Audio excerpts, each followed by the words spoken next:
Good afternoon, everyone. David Paul speaking. I'm looking at VectorVest US, and in VectorVest US, a very strong situation. The primary wave or the short-term trend is up, and the longer-term trend is up. However, the conviction of the primary wave or the short-term trend is not as strong as it was, and VectorVest advocates caution in buying stocks going into Monday morning. But there's some very interesting ideas on the composite itself. This is the VectorVest composite of all of the shares that we follow in the US, some 8,500 shares. It's a very broad measure of the US market, the broadest that I know, in fact.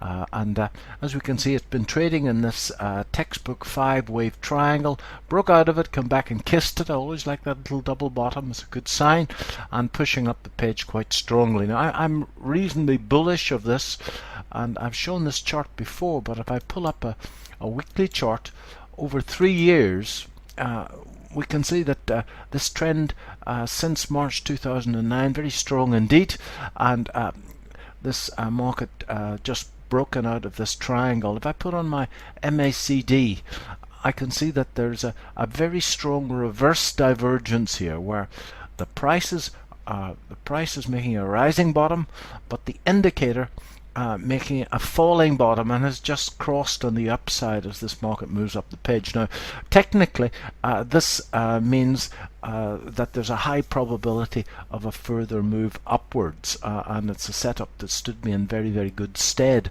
over the years. So I'm still reasonably confident that we've got more upside, but there are headwinds. So if we look at this end of day over the last 6 months, and let's get rid of the MACD, it's not necessary here.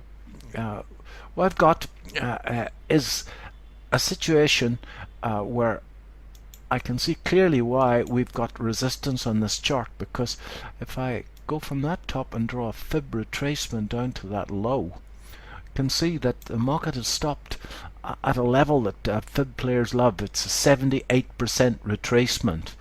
And this market needs to get through that 78% retracement. It's also made an AB equals CD leg up here, which the bears will feel adds to the bearish case. So, ladies and gentlemen, this is a very important level, and this market needs to get through that level. So I would advise that you be very careful and cautious until the American market breaks through this level, a couple of closes above that level.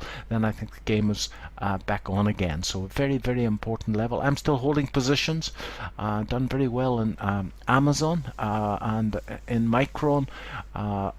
In all of my positions, they're all spread bets on the American market. My stops are at entry, apart from one, I think, where the stop hasn't got back up to entry. But a very, very important level, folks, and just watch the composite and a couple of closes above this level, and the game is back on. Have a great trading week ahead. Bye bye.